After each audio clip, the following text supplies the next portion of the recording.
Okay, buksan natin ang mga Bibles natin sa 1 Corinthians 13, 4 hanggang 7. At atin itong babasahing sabay-sabay.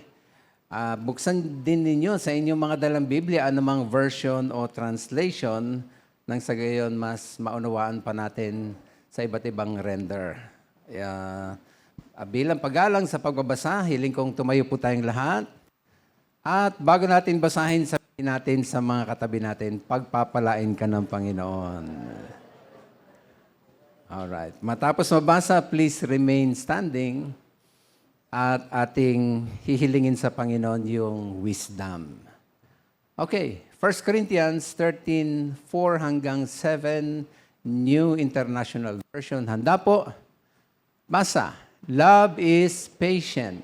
Love is kind. It does not envy. It does not boast. It is not proud. It does not dishonor others. It is not self-seeking. It is not easily angered. It keeps no record of wrongs. Love does not delight in evil, but rejoices with the truth. It always protects, always trusts, always hopes, always perseveres. Ama, maraming salamat sa pagpahiram mong muli ng buhay at lakas para ito'y may paglingkod sa iyo. Sabi nga ng awit, the reason I live is to worship you.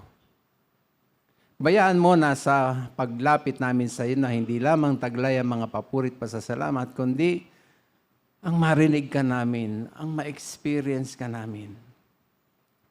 Dulot ng iyong pagmamahal, alam namin ito'y buhay, gumagalaw, humihipo, nagpapala, hanggang sa mga oras na ito. Ang salita mo yung aming tutunghayan ay pagkaloob mong wisdom. Kasi kung wala ka, wala kaming mauunawaan dito. Magsalita ka po, bagamat ako yung maririnig, pero ikaw yung aming maging main speaker. At marinig ka ng bawat isa, bata, matanda, member, attender, narito o nasa online, marinig ka naming lahat. Speak.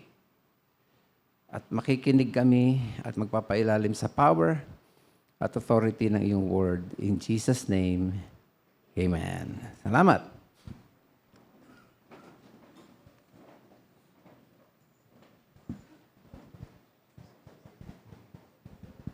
Yamang Love Month at kakatapos lang ng February 14, no, kahapon, ay allow me na i-share sa inyo ang paksa. Usually, tinatalakay ito sa mga youth gatherings. Pero ngayon ay pinili kong pakinggan si Lord at i-share sa inyo yung gusto niya na marinig nating lahat. Ang mga tatalakayin natin ay actually wala talagang step by step na nakasulat sa Bible o chapter na pagka-render nito. However, yung mga practical at mga points ay nakabatay sa moral at spiritual lessons ng salita ng Panginoon. Dahil diyan, nais ko i-share sa inyo ang paksang may pamagat na The Dance of Courtship and the Promise of Marriage. Itong sermon natin ay topical muna, no, sa ngayon. Of course, figurative ang mean kapag sinabing dance of courtship. Ang punto, sa ligawan may tamang steps, timing, tempo, para hindi nagkakatapakan o nagkakabungguan. Meron ba sa ating nandito na dati ng dancer, sumasayaw? Siguro, alam niya naman, may mga prinsipo lang pagsayaw, di ba? Di ba't yung dalawa na may tamang steps at timing na nagsasayaw, swabe ang kanilang galaw. Tama ba? Synchronize. Ang gandang panoorin. Ay ganyan din po pala ang courtship. May sayaw, may steps, may rhythm, may movements upang maging masaya ang pagsasama. Ano-ano ang mga ito? Nakahanda na ba kayo? Sulat nyo ang una nating dapat pag-usapan is yung mga hakbang, no, sa panliligaw. Okay? Benefits po ito sa ating lahat, hindi lang ito sa mga kabataan na rito. Naniniwala ko malaking tulong ito, lalo sa mga magulang sa pagpapayo at paggabay sa ating mga anak.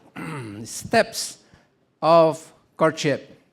Ito yung panahong tayo'y mag-discover at mag-pursue, no, ng gusto nating makasama.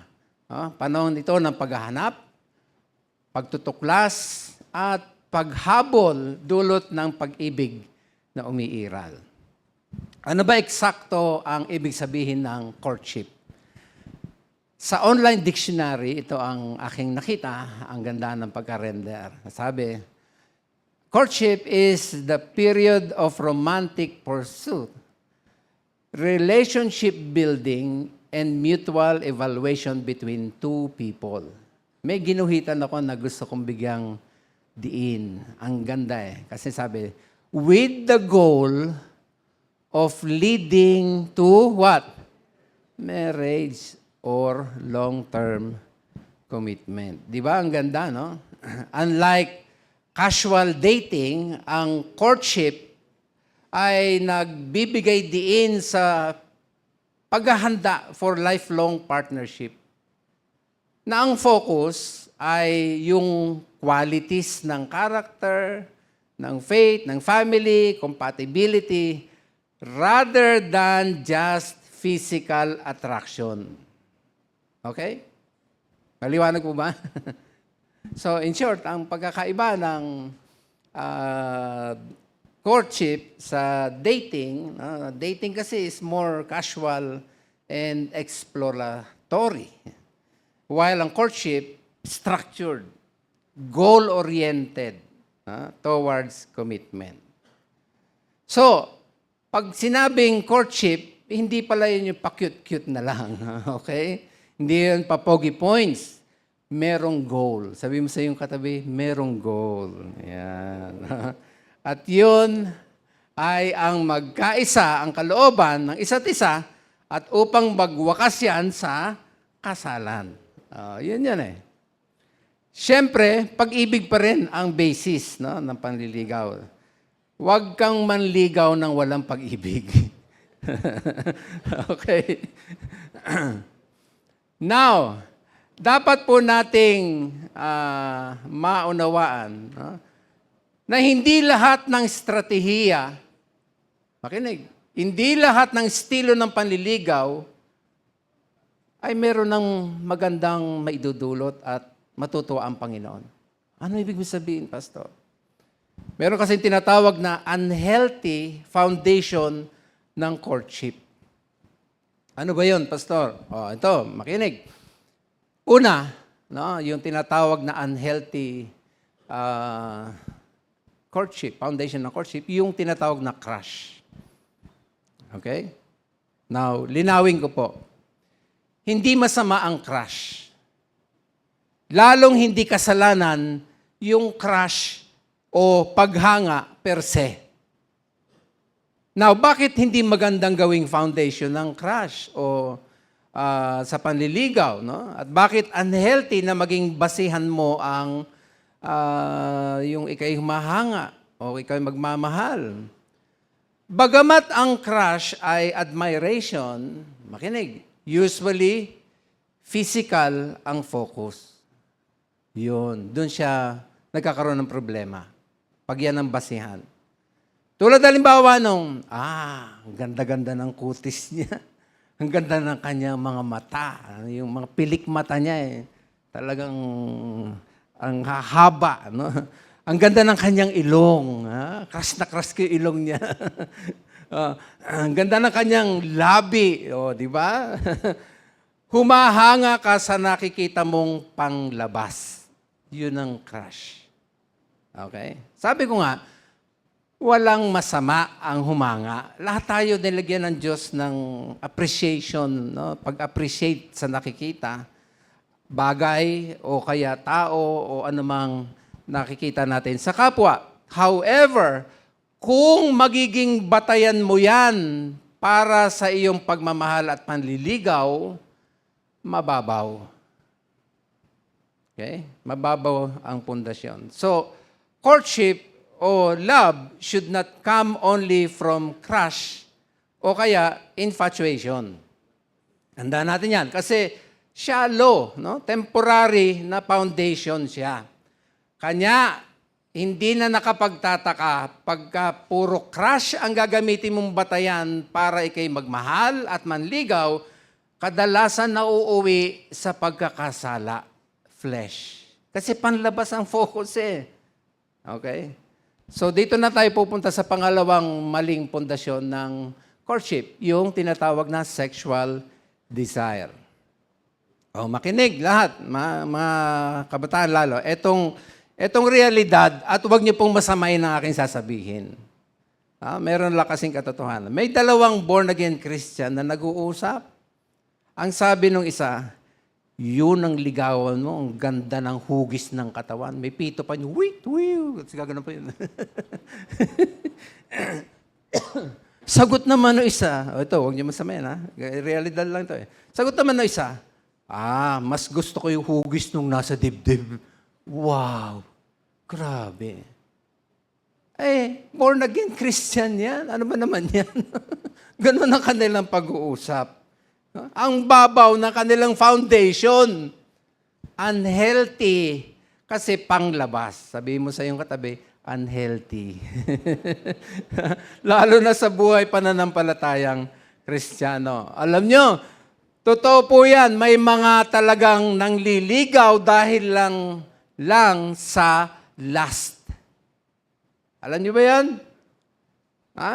Yung kanilang konsepto, kanya nanliligaw o magpapaligaw dahil sa kanilang sexual desire. Ang dami niyan. Ito na nga, ang panalangin namin mag-asawa, sabi namin, naku po, ang dami na naman magkakasala. Itong kahapon, February 14, puno na naman ng mga motel, mga hindi naman mag-asawa, no? Mga mag-boyfriend, girlfriend, wow. Kung alam lang nila kung ano ang puso ng Diyos sa nakikita ng Panginoon na ginagawa ng napakarami, lalo ng mga kabataan, ay talagang nakakalungkot.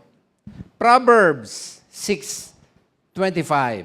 Do not lust in your heart after her beauty. See that? Maliwanag eh.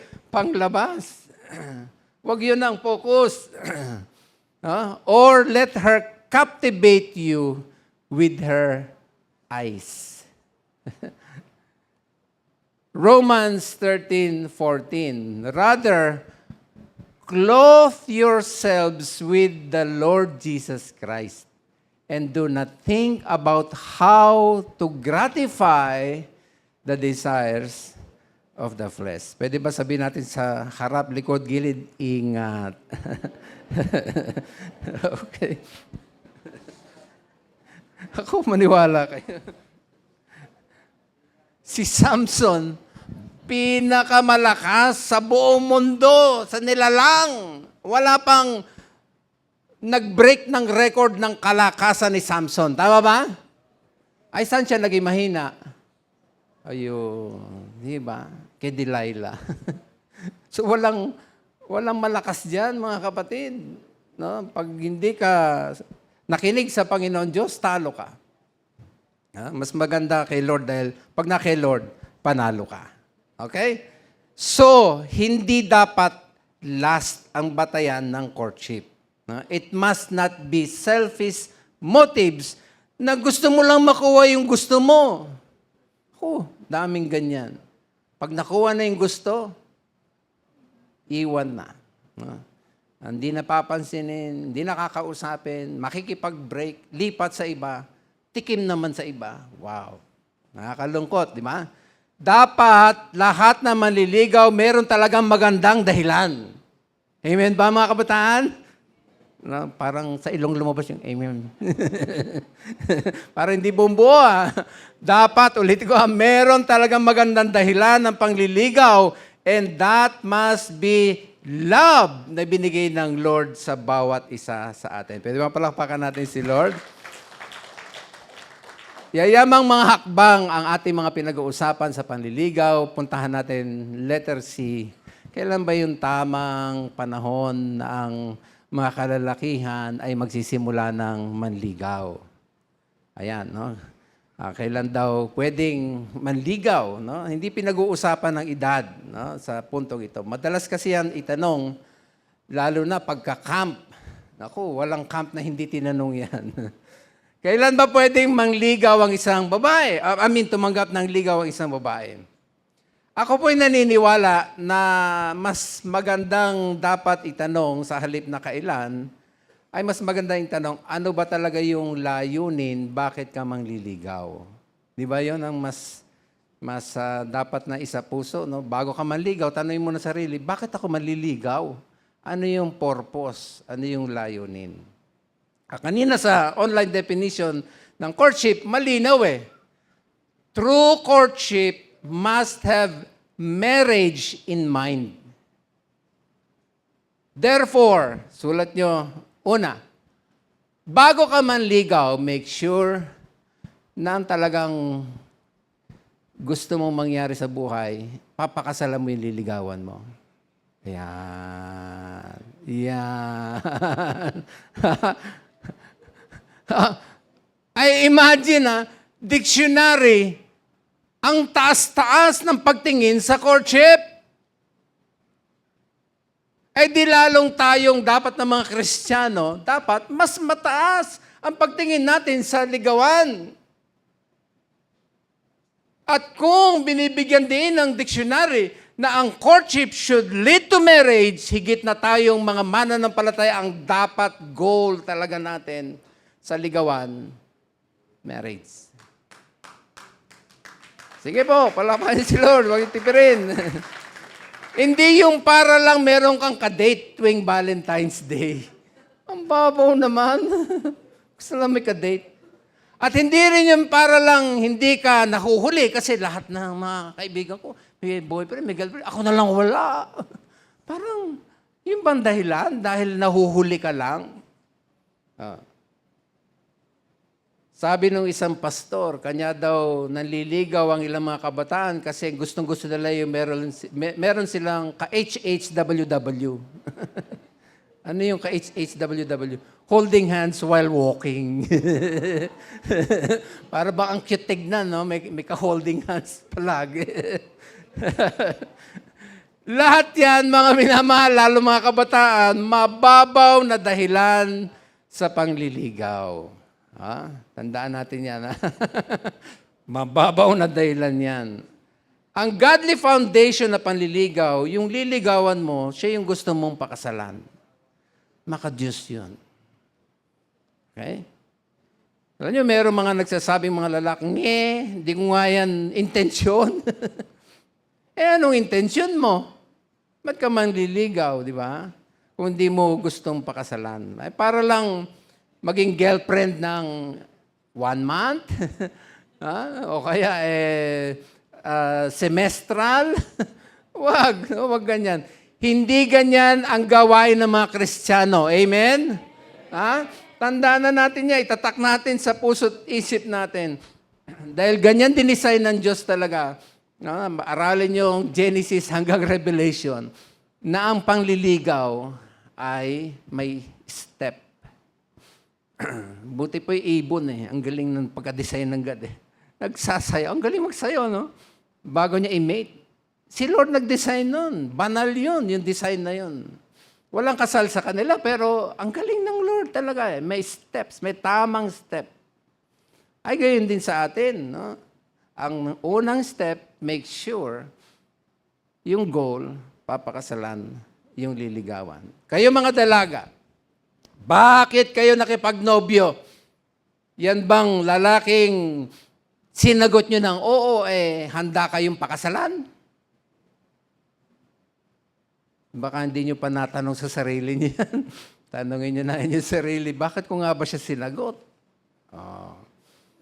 So, ang courtship, sa ating pag-aaral, mga minamahal, we must have the intention of marriage. Sabihin mo sa iyong katabi, pakasalan mo siya. Alright? Ay kasi kung hindi yun ang inyong intensyon, yung pakasalan, tanong, bakit mo siya liligawan? Alam nyo, dito ako napahanga sa aking may bahay. Hindi ko pa siya nililigaw. Sa dami ng mga babae nakita ko, listen hindi ako biased dito. No? Hindi pa pogi points to. Totoo po ito.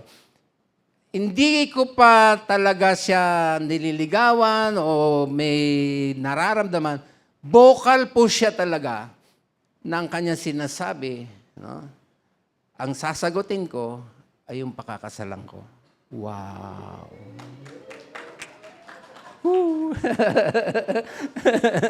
Totoo yun. No? Kanya nung marinig ko yung, wow! Napawaw talaga ako. Sana makapasa ako.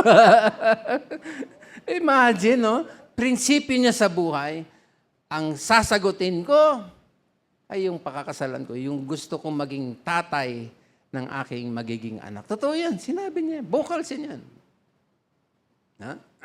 So, dapat clear, dapat may goal. Kanya doon sa tanong na, when is it okay for a man to court someone? Yun ang sagot. A young man may court when he is serious at handa na pakasalan yung nililigawan niya. Kanya ang tanong sa mga mag-boyfriend, girlfriend, tanongin nyo na yung karelasyon nyo. No? Kasi baka mamaya walang intensyon pakasalan ang pagligaw niya sa iyo. Tanungin nyo na, baka hindi nyo pa tanong, papakasalan mo ba ako? Diretsuhin nyo na, no? Papakasalan mo ba ako?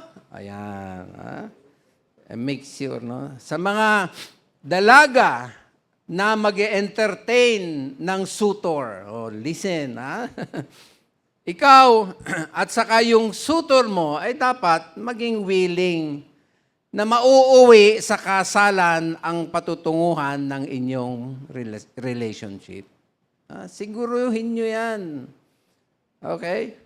Nangangahulugan lamang yung mga dalaga, ang i-entertain mo, only potential candidates for marriage. Pag alam nyo na agad at hindi pala siya, wala sa isip niya yung magpakasal, prangkahin mo na. Of course, yun ang tama No? Hindi ikaw ang aking hinahanap. Nabalitaan niyo po ba yung in-interview na dating Miss Universe? Ito lang, nung last Friday. Si Pastor, ang galing ng scoop. Dami alam ng mga artista, buhay artista. Sabi niya, naghiwalay wika sila ng kanyang boyfriend kasi itong babae, handang-handa na magpakasal. Pero yung daw boyfriend niya, hindi raw yun ang goal. Wow! Imagine mo yun. Imagine, ibinigay ng babae yung kanyang matamis na oo. Tapos pala, wala rin siya namang palang inaasahan. Sabi pa naman ng babae doon sa interview, gusto ko na magpakasal. Gusto ko na magkaroon ng family. Tapos wala naman pala siyang inaasahan sa kanyang boyfriend. Cruelty yun. Ang sakit nun. Kanya, nagkakatapakan ng nagsasayaw pag mali ang steps. Nagkakabungguan. Baka tumumba pa. Ang daming nagkakatapakan ng mga mag-boyfriend, girlfriend dahil diyan. Hindi yun ang goal. Dapat maging maliwanag. Sabi mo ulit sa iyong katabi, bulong mo lang, pakasalan mo siya. Okay? Number 2. Bago manligaw, make sure, nako, that the one you are courting is also a believer. Ha? Ay, nako. Pastor, kami mga pastor, wala kaming sawang ipipreach po yan. Kasi ang linaw-linaw ng salita ng Diyos. Oh, Tagalog na nga itong babasahin natin. 2 Corinthians 6:14 and 15. Makinig, huwag kayong makipamatok sa kabilang sa mga hindi sumasampalataya. Sapagkat anong pakikisama mayroon ang katwiran at kalikuan? Imagine mo yun, no? Paano magsasama yun? Nasa katwiran ka na kay Lord ka. Siya wala sa Lord. Nasa kalikuan. Paano magsasama nga naman yan, di ba? O anong pakisama meron ang kaliwanagan sa kadiliman? Nasa liwanag ka na, nasa dilim siya. Paano magsasama yan? Tuloy natin. At anong pakikipagkasundo meron si Kristo sa Belial? Sino dito ang tumanggap kay Jesus at naging anak ng Diyos? Alright, palakpakan natin si Lord. Alam niyo ba, yung walang Kristo sa puso ay hindi anak ng Diyos? Totoo yun. So pagka nagsama kayo, imagine mo yung magsasama magbiyanan. Si Jesus ang demonyo. Hindi talaga pwede. Hindi pwede. Di ba? Oh. Paano nga naman magsasama yung sumasampalataya sa hindi sumasampalataya? Alam nyo, maraming Kristiyano, alam na yan, talata na yan. Kasi ilang beses na yan pinapangaral sa pulpit. Na ang number 1 requirement sa ligawan, dapat kapatid sa Panginoon. Amen? Kasi nga naman, how can two people walk together kung magkaiba? Ang daming ganyan. Nagkakaroon lang ng problema. Malungkot man sabihin, pero kahit alam na ng maraming kabataan ang verse na yan, ginagawa pa rin nila yung kabaligtaran.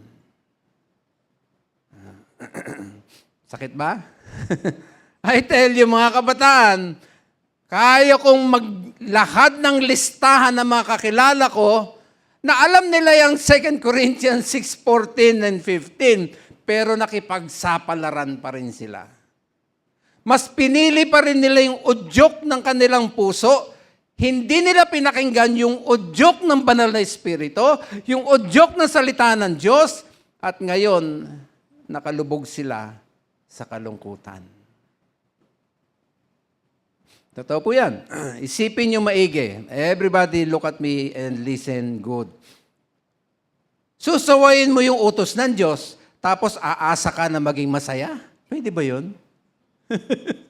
Abay, kung pwede yun, alangan naman na sumuway ka sa Diyos, pagkatapos maging masaya ka, abay, di lahat na lang tayo sumuway, magiging masaya lang din palang buhay. Ang problema, hindi yan totoo. Pandaraya yan ni Satanas. Sapagkat pag sumuway ka sa Panginoon, hindi ka talaga magiging masaya. Sabi mo sa iyong katabi, ingat. Ayan. Katwiran ng iba, pastor, mahal naman niya ako eh. Oh. Ang ganda, no? Para nga naman justified. Mahal ko din naman siya, pastor eh. Paano ba yun? Ang tanong, saan ba mas dapat na ilalagak mo ang iyong pagmamahal? Kay Lord na nag-uutos sa iyo? O dun sa mahal ng damdamin mo, sa kapwa mo? Sinong mas tama na dapat na masusunod na pagmamahal? Nakakuha niya? Nandiyan pa kayo? Mateo, Tagalog nito, maliwanag o. Gis 37:39 hanggang 39.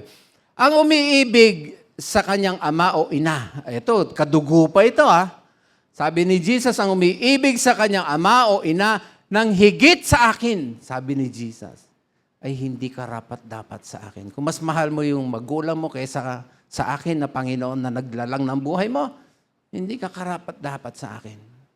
Wow. Ang umiibig sa kanyang anak nang higit sa akin, ay hindi karapat-dapat sa akin. Ang hindi nagpapasan ng kanyang krus at hindi sumusunod sa akin, take note the word, hindi ka sumusunod, ay hindi karapat-dapat sa akin.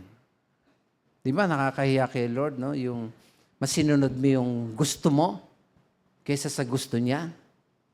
Ay pag-isipan nyo yan. No? Pag-isipan nyo maigi yan. Talagang Hindi biro. Pilit kong sinasabi, may tamang steps para ka nagsasayaw sa ligawan. May tamang hakbang. Pag hindi ka nagsunod sa steps na tinuturo ni Lord, sabi ni Lord, dito ang step. Sabi mo naman, hindi po, dito. Hindi ka makakasayaw ng tama. Na? Baka matumba ka lang. Dahil mas matatag ang sinasabi ng ating Panginoon. Okay? Habang hindi pa huli ang lahat, nagbibigay pa si Lord ng chance, pakinggan natin at piliin natin si Lord sapagkat pag pinili mo siya at sinunod mo siya, wala kang katalo-talo. Amen ba? Ako, ayoko nang pawalan. Pastor, baka wala na umibig sa akin. Basta si Lord ang pinili mo, wala kang katalo-talo, wala kang pangamba. Amen ba? Pwede mapalakpak tayo dyan? Wag niyong pakinggan yung pandaraya ng damdamin. Mas pakinggan niyo ang sinasabi ng ating Panginoon. So, ito pa ang mahalagang punto o steps na dapat baunin bago mangligaw. Pang-3, sulat nyo. Yan. Courtship, is best when it builds on friendship and familiarity. Ano ibig mo sabihin, Pastor?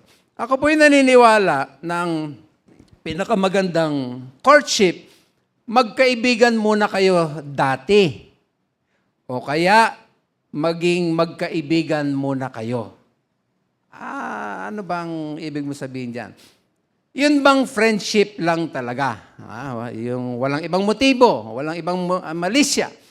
Tapos, paglipas ng panahon, bigla na lang parang naramdaman mo na pagising mo sa umaga, na pagtanto mo, meron ka na palang pagtingin sa kanya. Naranasan niyo na ba yan? Magkaibigan lang naman kayo. Puro ganun ang mga word niya. Hindi, friend ko lang siya. Pero nagsisimula na ba? Ganito. Alam niyo kung bakit maganda yung magkaibigan muna bago kayo na magkarelasyon? Kasi doon sa pagkakaibigan ninyo, marami ka nang nakikilala sa kanyang totoo. Okay? Nakita mo na, alam mo na kung ano ang ugali niya doon sa friendship niyo. Kanya yan ang pinapayo sa mga seminar ng love, courtship, and marriage, no? Friendship muna, kaibigan. Yung ba, lumulundag, gusto agad. Yung pa, sobra pa nga, sex na agad yung, yung gustong mangyari. Wow! No, masyadong mainipin. Wag, friendship muna. Sabi mo sa'yo katabi, friendship muna. Ayan. Ay kasi, pag dyan, sa pagiging magkaibigan, nakikita mo na yung tunay niyang ugali. Yung bang inutangan ka ng inutangan tapos hindi ka naman binayaran. At least, kilala mo na siya. Okay? Kilala mo na kartada niya, kumbaga. Kumpara, makinig kumpara sa mechanics at structure ng nanliligaw na hindi magkaibigan. Compare nyo yung hindi magkaibigan. Siyempre, pakyut ng pakyut yung lalaki. Pakyut din ng pakyut yung babae. No? Na pagka naman pala nahikab, malaki pa sa butas ng subway tunnel yung buka ng bibig. No? Anyway, siyempre, pag nililigawan ka ng walang na-build up na friendship, pigil na pigil yun. Tama ba? Maraming hindi sasabihin sa yung totoo yun. No? Puro lahat ng kabutihan, yung bang talagang ang bite-bite ng dating sa'yo. No? At least yung naging kaibigan mo na, alam mo hindi nagbabayad ng utang, kilala mo na. Di ba? Pero yung wala pa kayong friendship, wala Talagang hindi mo alam ang totoo sa kanya. Kanya sa isang banda, magkaibigan muna kayo. Sabi mo ulit sa inyo tabi, friendship muna ha. Ayun, malaking bagay yan. Para magkakilalanan muna kayo sa isa't isa, kahit papaano. Hindi man lubos, no? Kasi talagang magkakakilala kayo pag mag-asawa na kayo. Hindi man lubos, at least, may advantage doon sa hindi pa kayo magkaibigan. Kasi yung hindi magkaibigan, nanloloko yung madalas. Maganda yung sundin natin yung mga ganyan kasi talagang subok na yan. No? Bagamat, it doesn't always happen, no? Yung mga ganyang pamamaraan. But, kung may freedom ka ng pagpili, maganda ang kandidato yung kaibigan muna. Tandaan natin yan. No? Kasi, yung pakitungo sa'yo, hindi na yun fake. Kasi magkaibigan na kayo eh. Ano na yun? May bukas na loob na yun. Hindi na yung plastic. No? Mas totoo na yung pakikitong. Hindi yan pakitang tao na panliligaw. May friendship na kasi kayo eh. Okay? So, punta tayo sa susunod. So, iwan ko na yung steps. No? Puntahan natin pangalawa, yung rhythm ng relationship. Meron na kayong relasyon, sinagot ka na. Naku, tandang-tanda ko nung ako'y sinagot ng oo, talagang langit. Ang sarap kaya nung maririnig mo yung matamis na oo. Tama ba, mga boys? Anyway, tuloy tayo. Puntahan natin yung rhythm. Ito naman, yung nabubuo at nagde-develop na pag-ibig at purity. Okay? Yan yung rhythm. Di ba sa sayaw may tempo? No? Pag wala kayo sa tempo, ang pangit tignan. Di ba may mga contest ng sayaw, tapos yung may nahuhuli, kitang-kita mo dahil sabay-sabay sila, synchronized. Yung sumasayaw na isa, mali. No? Ang pangit tignan. Ay, ganun din sa mag-boyfriend, girlfriend, may rhythm. Sabi mo sa yung katabi, mayroong rhythm. Yan. Yan po yung love at saka yung purity. Okay? Ano ba yung dapat nating matutunan sa pagmamahal? Sulat nyo. Para mas maging nasa timing yung love, siyempre una sa lahat, love should be tested. Dapat yung pag-ibig, para malaman mo kung totoo, ay matest yan. Halimbawa, may nakakita sa'yo dito. No? Tapos, siyempre, nagandahan sa'yo. Tapos nagpadala agad ng note. No? Sabi niya, I love you. Wow! First time ko nakita, may I love you na agad. Nanloloko lang yun. Kasi, hindi pa na-test. Hindi pa nasusubok eh. Okay? Ano ba yung mga dapat nating maunawaan sa mga pagsubok ng pag-ibig? Ito maganda, no? Love is yung A mo na. Yan. Love cannot exist without the sharing of time and space or distance. Para mapatunayan mo kung tunay yung love, everybody, makinig. Kailangan niya matest ng time at saka ng distance o ng space. Meaning, mahaba-haba na yung panahon. Nakita nyo na lahat sa haba ng panahon. Panahon na masaya, panahon na malungkot, panahon magkasama, panahon na hindi magkasama, na-test eh. Kahit ano mangyari, good or bad, nagmamahalan. Okay?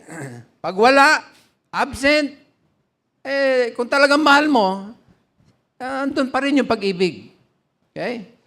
Pero kung konti ang iyong pagmamahal, affected ka na pag wala siya.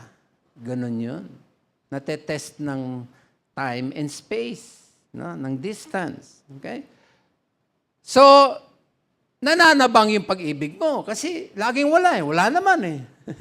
Diba? Nawawala, nalilimutan yung mga unang pakiramdam. Okay? Tulad din ng hangin na kung maliit yung apoy ng kandila, di ba? Pag nahipan ng hangin, namamatay siya. Pero pag malaki yung apoy, kahit anong lakas ng hangin, hindi siya namamatay. Ganon din ang pag-ibig. Pag kukonti, pag na-test yan, nawawala. Nawawala yung pakiramdam, yung pagmamahal. Nagbabago din yung yung love, nanghihina din yung love. Pero kung malakas, subok na subok, kahit nandyan, kahit wala, sige lang, nagmamahalan, ibig lang sabihin, natetest ng time at ng space yung pagmamahalan. Pwede ba palakpakan natin si Lord? So, yung test of time is very important. Yung test of space at distance ay napakahalaga. Maliwanag po ba? Clear ba mga kabataan? Okay. Puntahan natin isa pang love na dapat nating maunawaan. Love is purified by means of balanced exposure. Ano ibig sabihin? Hindi tunay kasi yung pag-ibig pagka one side lang ang pinapakinggan. Ganito po. Hindi mo pwedeng sabihin sa tao, listen, hindi mo pwedeng sabihin sa tao dahil lamang sa, ulitin ko, sorry. Hindi mo pwede sabihin sa isang tao na I love you dahil lamang sa mabango siya. Paano kung amoy paksiw? Paano kung amoy bagong isda? No? Lagi yan nasa kusina di ba? Hindi mo pwedeng sabihin na mahal kita kasi ang ganda-ganda ng kutis mo, maputi, makinis, parang porselana. Paano kung naging mukha ng pasas? Masasabi mo pa rin bang I love you? Balance ang pag-ibig na tunay, nababalanse, hindi one side lang. Okay? Kung minsan, napakahalaga yung nagjo-join ng camp. Malapit na nga palang camp, pag-pray ninyo. Maganda rin minsan yung nagjo-join ng camp. Alam niyo kung bakit? Kasi sa camp, nakikita mo yung crush mo, yung itsura niya pag bagong gising. Di ba? Kung ano itsura niya, no? Lalo pag nabasa ng ulan, kung nabubura ba yung ginuhitang kilay. So alam mo na wala siyang kilay talaga.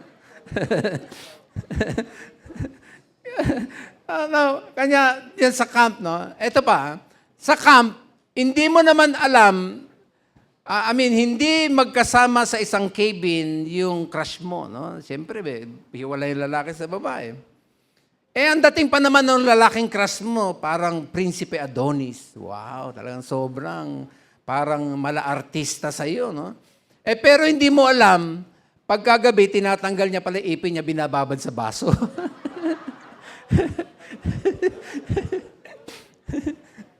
Masasabi mo I love you kahit wala kang ipin sa gabi? Ganon, no? Ang love, dalawa, balanse yan. Hindi puro magaganda lang. Hindi nyo pa nakikita sa inyong nililigawan kung sino siya talaga. Paggabing natutulog. Pagkatabi mo. Nag-amen si Asher. Kasi si Asher sumasabay sa amin sa hilik. Naghihilik din yan si Asher paggabi. Anyway, no? So, mahalaga yon mga kapatid. Nakahanda ka na ba na sabing I love you kahit makita mo yung pinakaayaw mo sa kanya?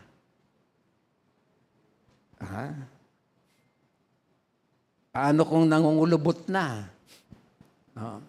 Minsan yung lips na nakagat ng putakte, parang langgunisa. Di ba? Pag namaga, no?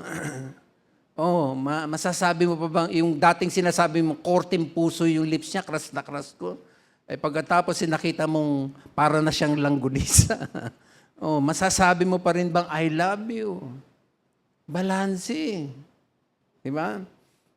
Nakasama mo na ba yung tao ng may pera o walang pera? Yun yung problema, yung masaya lang pagka may pera. Paano kung walang pera? Masaya pa rin ba kayo? Ganon, balanse ang pagmamahal. Nakasama mo na ba kung kalmado o kung ligalig? Nako, diyan ang natetes ang love, no? Pagka ligalig, iba na parang nawawala na yung love. Love na purified, pagbalanse yung exposure niya. Okay? Nakasama mo na ba siya pagka siya ay nagtatagumpay o kung kaya siya ay bigo? Di ba? Kung siya ay masaya o kung siya ay malungkot. Nakita mo na ba siya o madalas mo lang siya nakikita nakaayos? Paano kung hindi nakaayos? Yan. Hanggat hindi mo siya nakikita sa lahat ng aspeto ng kanyang pagkatao, ibig sabihin, hindi pa balanse. No? Hindi mo pwede sabihin, I love you. Kasi hindi mo pa nakikita yung ibang anggulo. Sabi mong I love you pag nakita mo yung pinaka hindi mo gustong makita sa kanya. At kaya mo sabihin, I love you kahit sino ka pa man. I love you kahit 10 anak yung paaaralin ko na naunang. Di ba may ganun, no? Yung papakasal na may marami na anak, di ba? I love you pa rin. No? So ganun, ha? Kasi bottom line, ang pagmamahal ay ang pagtanggap. Tayo naman, hindi naman tayo karapat-dapat, di ba? Pero tinanggap tayo ng Panginoon. Pwede mo palakpakan natin si Lord? Yung love na yon, yun ang nilagay sa atin, yun ang tutularan natin. Ganun lang yun. Pag sinabi mong I love you, ay hindi lang dapat I love you because. Ha? I love you because matalino ka, tataas ng grade mo. Paano kung nauntog, nabubing? Oo, sasabi mo pa rin bang I love you? Hindi na makasagot ng math. Ganun eh. Wag yung I love you because, di ba? Dapat I love you in spite of. Yan.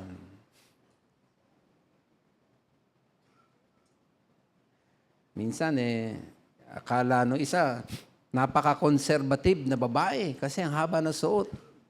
Malasaya hanggang sahig. Ayun pala, may itinatagong maraming peklat. Ay, pag nakita mo yon, masasabi mo pa bang, I love you? Balanse ang pag-ibig, mga minamahal. Huwag kayo doon sa isa lang. Ha? Hindi tunay na pag-ibig yun. So, love is acceptance. Ano yung dapat na i-accept? Ay, di alamin mo. Alamin mo yung mga bagay na kahit hindi mo gusto, ay, nalaman ko, ganun pala siya. Pero mahal ko pa rin siya. Wow. Pag ganyan ang bukang bibig mo, papalakpak ako. Kasi ang dami naghihiwalay, ay, ganyan ka pala. Mababaw na pundasyon yun. Mababaw. Kaya mahalaga, kilalanin ng tao bago lumundag sa anumang relasyon. Bago manligaw, bago magsabi na I love you, pag-pray mo, no? Lord, maya mo makita ko ang mga bagay na dapat kong makita at matutunan kong tanggapin at mahalin. Bottom line, mga kapatid, let me close. Ang Christian courtship ay nagbibigay diin sa intentional, God-honoring relationships na humahantong sa kasalan. Yan. Tamang ligawan yan. Na ang focus nasa purity, mutual respect, wisdom, faith, at prayer. Allow me, yayamang love month, no, na may panalangin namin kayo sa Panginoon. Kayo ba, mga magulang, pinagpe-pray nyo ba mga anak nyo? Darating ang panahon, manliligaw yan. Liligawan yan. Ay kailangan natin ng Panginoon. Hindi pwedeng, bayaan mo yan, malaki na yan, may isip na yan. Huwag ganon. Wala nga silang isip. Kaya nga nagkakaloko-loko, di ba? Ay kailangan natin ng wisdom ng Lord. Sabi ni Jesus, without me, you can do nothing. So mga kabataan, pahintulot nyo na ako na manawagan sa inyo. May panalangin ko kayo. May panalangin kayo ng bawat isa ng mga magulang na naririto. At kung meron kayong mga anak na nasa relationship o kayo Mag-boyfriend, girlfriend na naririto, hali kayo, sama kayo. Dalhin natin ang relasyon na yan sa Panginoon. Na tayo ingatan, ilayo sa tukso, ilayo sa hindi balanseng pagmamahalan. Ito yung tamang panahon ng tunay na pag-ibig ng Diyos ang sumagana sa bawat isa. Tayo tayong lahat.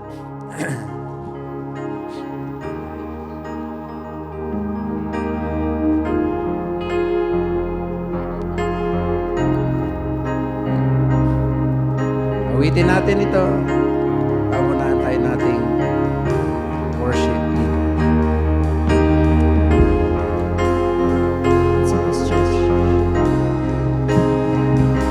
My whole life for your glory, my whole world for you only, everything for the honor of your name. If my days tell a story, let it be for you only, everything for the honor of your name. My whole life for your glory, my whole world for you only, everything for the honor of your name. And if my days tell a story, let it be of you only, everything for the my whole life. And my whole life for your glory, my whole world for you only, everything for the honor of your name. And if my days tell a story, let it be of you only, everything for the I love you, Jesus. Oh, how I love you. Oh, how I love you. Jesus, I love you. Oh, how I love you. Oh, how I love you. Let's sing my whole life.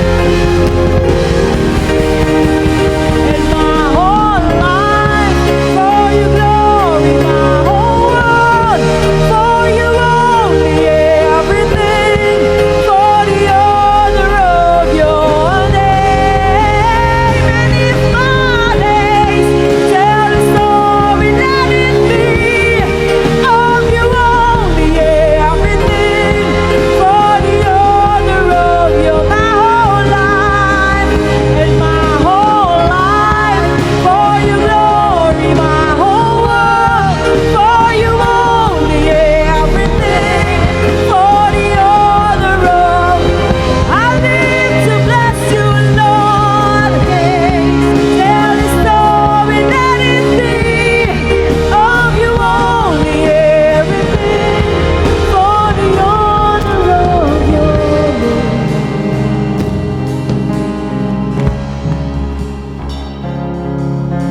Mga kapatid, ito yung time na ating i-grab ang ino-offer ng Lord na pag-ibig, tunay na pag-ibig.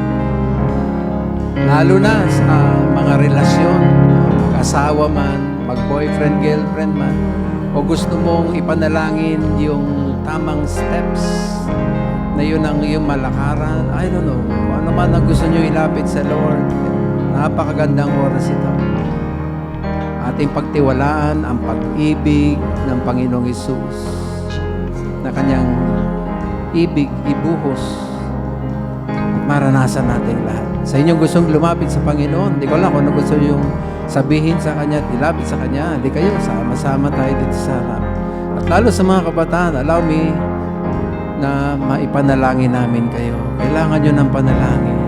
Lalo yung mga may relationship, kailangan nyo ng blessing ng Panginoon, protection, purity, holy living, Word of God na mag-guide sa inyong buhay. Amen. Sige po. Just come and pray. Kung meron kayong gusto ipanalangin na mga mahal nyo sa buhay, mga anak nyo, ano man po yan, just come. Sige po, sama-sama tayong pagtiwalaan ng pag-ibig ng Diyos. Amen. Sige po. Pangunahan tayo muli ng ating worship leader as we sing, just come and pray. Amen. Sige po. It's in my whole life.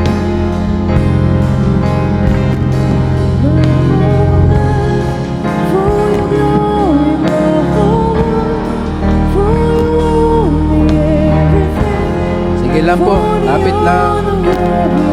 I don't know kung ano gusto niyo ilapit sa Lord. Just come. Agree tayo sa Panginoon. Bigay natin sa Kanya ang lahat. Amen. Kayo lumapit, pray lang po. Pray lang. Amen.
Maraming salamat, Panginoon, sa napakagandang aral ng iyong salita na siyang nagbibigay linaw at gabay sa aming kalagitnaan. Thank you, Holy Spirit. Thank you sa mga lumapit. Una kong dinudulog sa iyo yung mga may relationship na po dito, na mga kabataan, mga mag-boyfriend, girlfriend. Hiling ko, Lord, palakasin mo yung love mo na tinanggap nila. Yung tunay na love, hindi yung full love. Sa halip, pag-ibig na magbabantay sa kanila, na magiging pure ang kanilang buhay hanggang humarap sa dambana. Layo mo sila sa lust of the flesh, pride of life. Lord, mga bagay na alok ni Satanas, ilayo mo sila dito. At bayaan mo na yung pagmamahalan ay talagang tumibay ng tumibay ng kanilang maging goal ay sila isang araw haharap sa dambana. Hindi yung magpapalit-palit ng kung sino mamahalin, kundi tutuparin yung kanilang goal na sila yung papakasalan. At dalangin ko, Lord, yung mga kabataan dito na magsisimulang humakbang, I know, Lord, time will come, ay iibig ang mga kabataan dito. Dalangin ko yung wisdom na ito'y dalhin nila, baunin nila, para hindi sila matrap sa maling estratehiya ng panghakbang sa pangliligaw, na sa gayon hindi sila madapa, matumba, sa halip maging masaya ang lakad sa kanilang courtship life. Hiling ko, Lord, mga magulang na may mga anak na ibig na magabayan sa ganitong relationship. Bigay mo yung wisdom sa mga magulang na sa kanilang pagpapayo ay taglayin ito yung authority na nanggagaling sa iyo at nagsagayon tumatak sa puso't isip at siyang magpantay din naman sa mga anak na pinapayuhan. Salamat po, may mga iba't ibang dahilan ng paglapit, hindi lamang tungkol sa love life. Marahil mga pangangailangan, problema, kagalingan, anuman po ito, hawakan mo na po. Pagaangin mo na ang iyong mga anak. Hipuin, bigyan ng blessing, ng kalakasan, ng power na nanggagaling sa banal mong Espiritu. At sa mga handog na buhay, maluwalhati ka, Panginoon. Handog namin ito, yung buhay namin, bilang karampatang pagsamba. Maging mabango sa iyong harapan, sapagat itong aming sama-sama dalangin sa matamis na pangalang Hesus, lahat magsabi ng Amen!